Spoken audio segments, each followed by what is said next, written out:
folks. I'm at another river in Tennessee. Moved a little further north.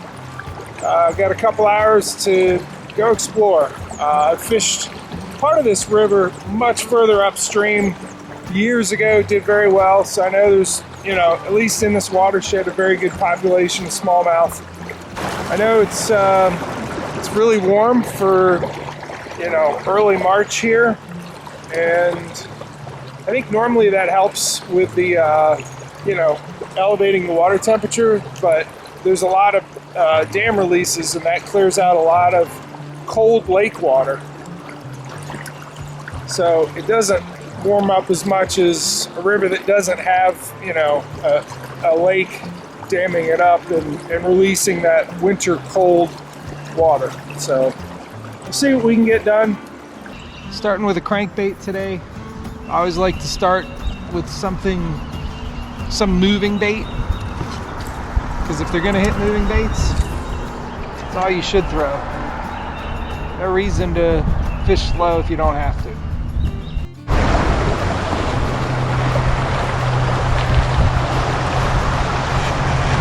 Oh, he got off. Dang it, that was a good fish. He was right in this little eddy here on the crankbait. It's frustrating to have a big fish like that, first fish of the day, pull off. He pulled drag, and I screwed up. I had this too tight. I know I frequently, with a crankbait, once I have one hooked, I will reach down and loosen that drag and let him run. Because treble hooks, you gotta have your drag set right. And I did not. I screwed up.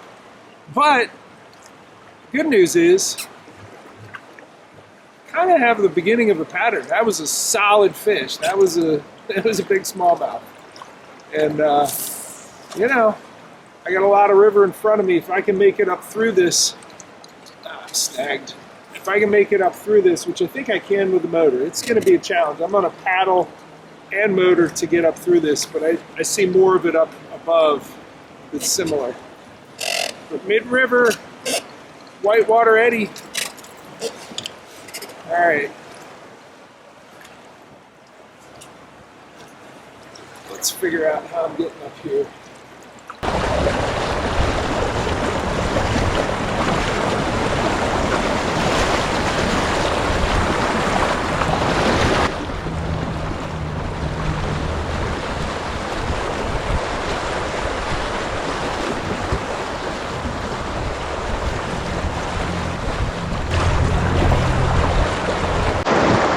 So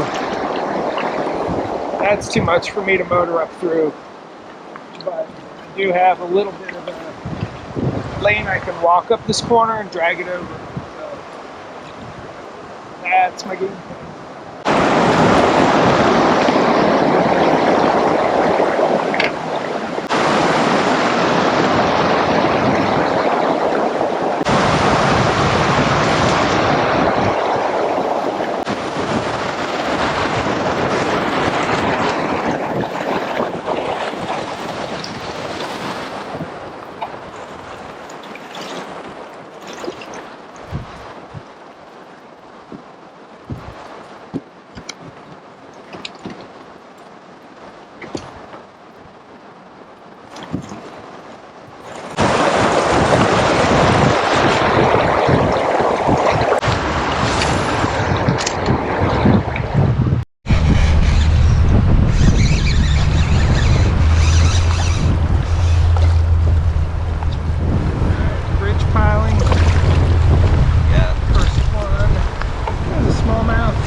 Chase it out of there and actually rip the claw off of the bat wings on this punch rig. So it's crazy turbulent, and the one that ripped the claw off before I caught that one chased it way out here, so they are willing to chase. He waited until he was right next to the boat to do anything about it. That guy hit in that foam, that tiny little foam lane right up against the butt of it. I'm really liking these punch weights. They I'm gonna have to order more and tie them up. They're 3/8 ounce. They're pretty good at not snagging, surprisingly. It's tungsten, and I don't know. I'm gonna have to throw this a little bit more and tie up a couple more. I only have them in green. I'd love to have them in black, but they're just tungsten 3/8 ounce punch weights with a flipping hook, a small one, a little guy. I don't need much. And this is crazy. Just trying to hold current here. There's a lot of flow here.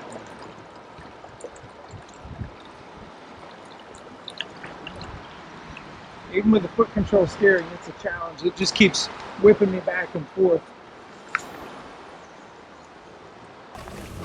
So both of my bites so far have been on crayfish pattern baits. This is the punch rig, which I gotta put that other claw back on there. It's a bat wing. It's a 3.5, and let's take a closer look.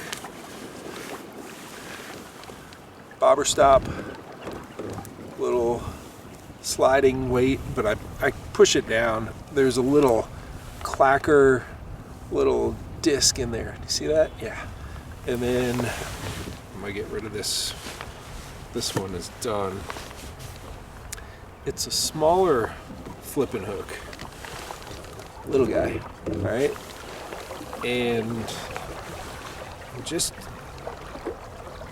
not gathering a lot of plastic. I mean, just enough to hold the back end of it, because the gap across is pretty, even with a, the hook like that, it's got to reach pretty far. I actually started doing this yesterday with the, it works really well with the palmetto bugs. But that's all I'm doing there. So enjoying this so far, and then obviously the other one that got that big fish to bite it in that rapid is the crayfish crankbait. So it's always smart to have a bait that you can fish fast, which is the crankbait, and a bait you can fish slow, which is the this punch. And I'm not really punching. I'm just using it to have a real hard connection to the bottom. Tungsten weight is good. I got a little foam eddy here. Looks pretty nice. GoPro, start recording. All right. Foam eddy. Big smallmouth. All right. So I didn't get a chance to throw the crankbait in there, but if the punch rig is working, maybe I don't need the crankbait as much. Beautiful spot. Beautiful smallmouth. Ooh. All right. That was fun. He's healthy. Yeah. It's about 3 1/4.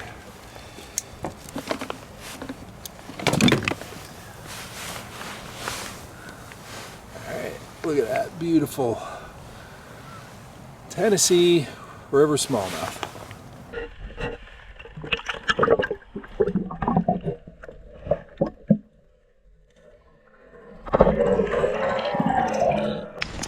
All right, I've done a little bit of zooming to get up here with the Torpedo, and now I do zoom call with Torpedo. Gotta take a time out from the fishing, do a little bit of business, then I'll get back to it. All right, zoom meeting over, back to fishing.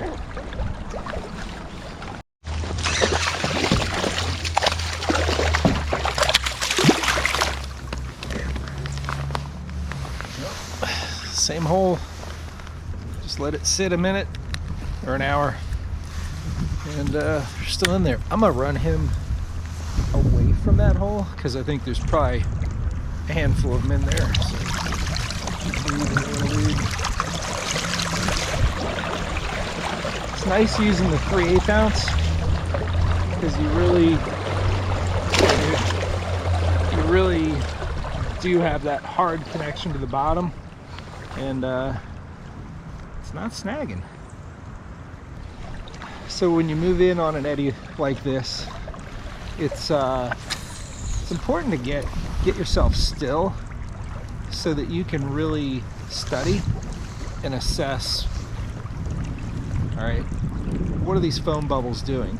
Now, it took me about 5 minutes of kind of hovering out here in current to figure out that, yeah, there's some still water and not moving bubbles, or really they're just slow moving bubbles on the bank. But really, the sweet spot is out from it a little bit.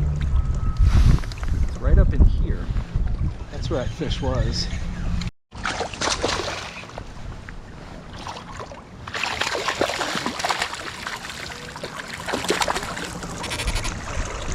Away from your friends.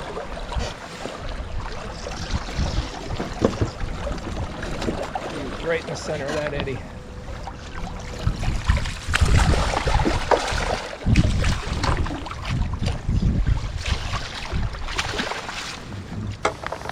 Alright, another nice one. Everything about this rig is good. See ya. Really sticky hook, weight that slides away from it. That little disc, it goes click, click, click. It says, I'm over here. Come meet me. Oh, let's get back over there. This is fun. All right, we're gonna move back in on this spot and maybe do some of that staring at foam that I was talking about before I caught that second one. It's important that you ease up on the throttle as you approach. You don't want to throw a wake onto the spot that you want to catch fish on. But last two came out of here. I have yet to investigate or jig that lower half. There's a ledge rock right up there that comes out a little bit that really slows the current. If you look at the bank, you can see that there's foam that looks like it's still, but it's actually swirling back upstream on that bank. The sweet spot, and it isn't the sweet spot, you know, the whole time, but it's actually, the current comes out here, and just on this side there's a pocket right in here where it's still, and it's deep. That's where the last two were. Looks great on the bank. I'm not saying you not to fish it, but the bites were actually on the foam that's right in there. Let's just stare at it a minute. You think you see it? It's hard to really know if it's still if you're moving, and it's hard to stay still unless you're anchored. I think even if it was anchored, which would be a horrible place to anchor because there's a tremendous amount of current coming down. You know, it all comes down to doing the foot control steering and controlling the throttle and having that heavier jig where you feel that good connection to the bottom. And you know, you raise or lower your rod tip based on if your kayak is drifting to or, you know, towards or away from it. If it's coming away from it, you drop your rod tip. If you're swinging towards it, you raise your rod tip, but you're trying to keep it in that one spot underneath the stillest of foam.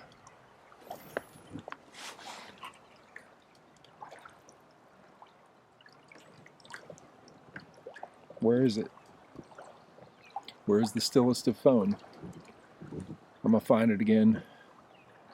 See if there's another big one in there.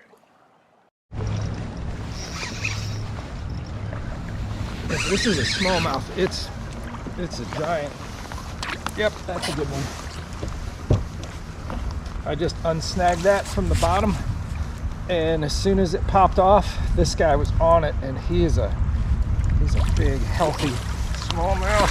Yes, look at that, giant. Ooh, getting some good ones. The way he pulled, for a second, I was like, do I have a carp? Nope. We got a big, healthy, strong smallmouth.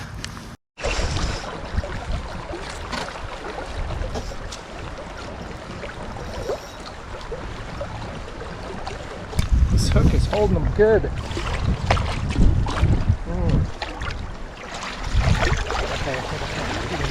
Okay.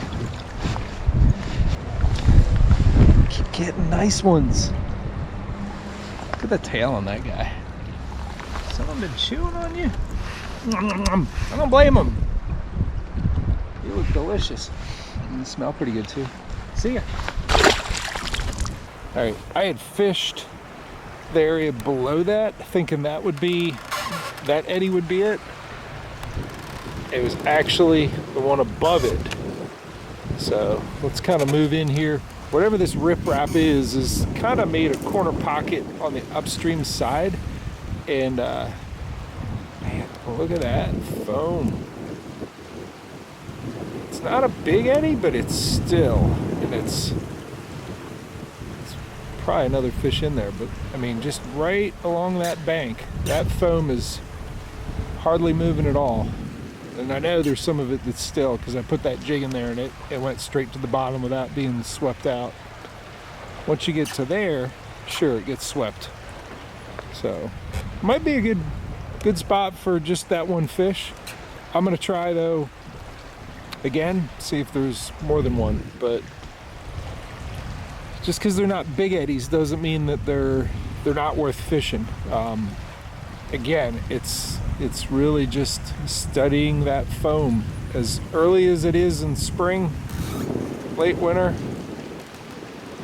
they still want it. Still foam. All right, let's catch another. So I got some still water in here, but I don't think it's worth fishing. Here's why. This whole area has super swift current. I know it seems like everything's been that way today, but that's not connected to any deep water here. All of what's out here is shallow and really swift. So there's no deep water refuge for them nearby. I don't think they want to be in that. I'll keep moving up until I think, I'm looking up there. I actually see some smoother glassy water up there. That's probably going to be the higher percentage spot to look for these bank foam eddies. We're still in that really swift, shallow area. But man, that pocket is really quiet. I got to give it a shot.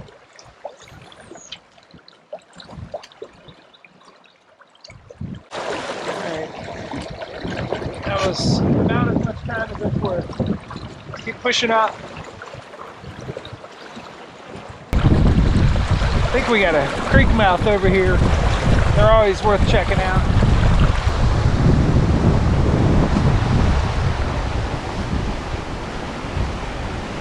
I find that I catch more fish when I don't pull up on a spot that I think is good and just immediately cast.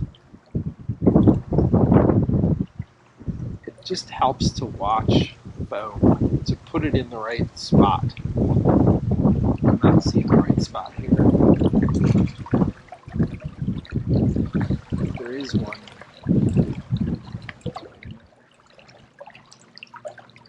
Still a lot of water moving through there. Right on the bank. This whole bank has lots of little narrow foam strips. I have to get in real tight.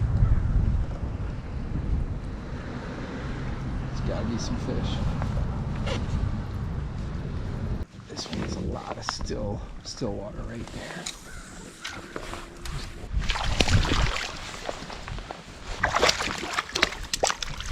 There you go.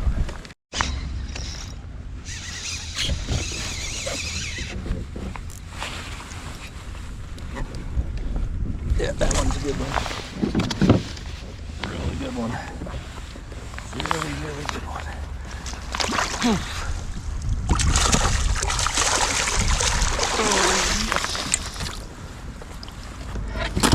Thump thump. Look at that. In the mouth. Look at that. Beautiful. Smallmouth. Alright. Let's see. Over 4. I think so. 1, 2, 3. About 4 pound, 1 ounce. What a beauty. We better go back in there. This is the creek channel that guy was in. I'm gonna go ahead and ease up on it. Hope there's another big one in there. Can't imagine there isn't. And you can see the foam just kind of swirling on the top of the that creek mouth opening. That's where he was.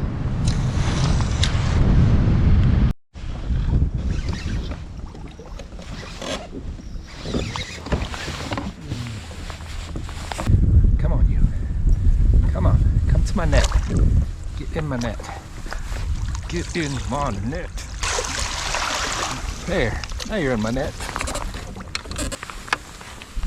Another one.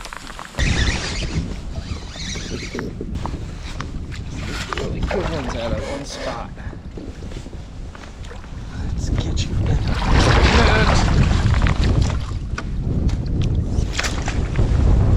Another creek mouth. What I really like is that the hook set on this is so forgiving. I mean, you can screw it up so many different ways. And that fine wire hook with a 3/8 ounce weight just gets them. It's automatic. I bet you I got 90 couple inches on these smallmouth today. It's awesome. That one's at least 18.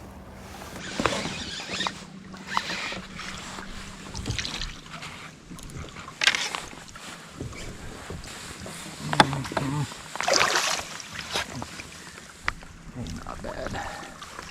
There it is in the net. I can't believe how many of these I'm catching in this creek mouth. It's just one big after another. This is the sort of day you hope for.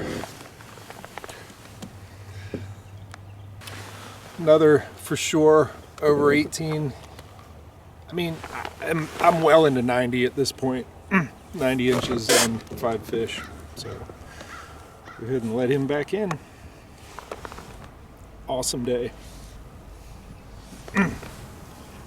So many bigs.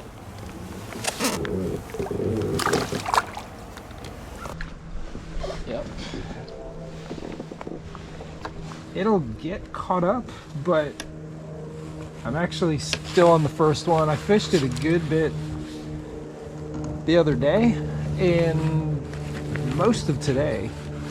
I can tell you if I fished a jig that long, I'd have lost it already.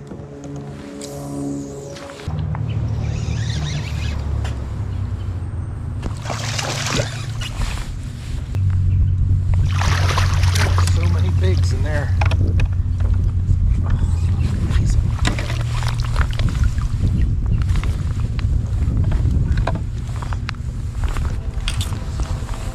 So many fat fish.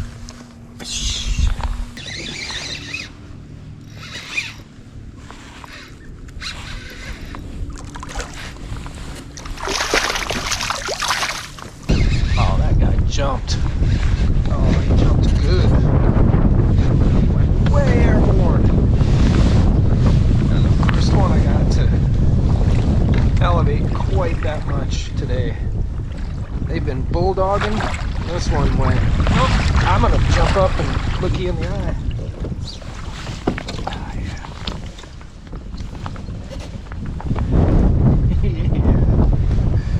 Oh, just keeps happening.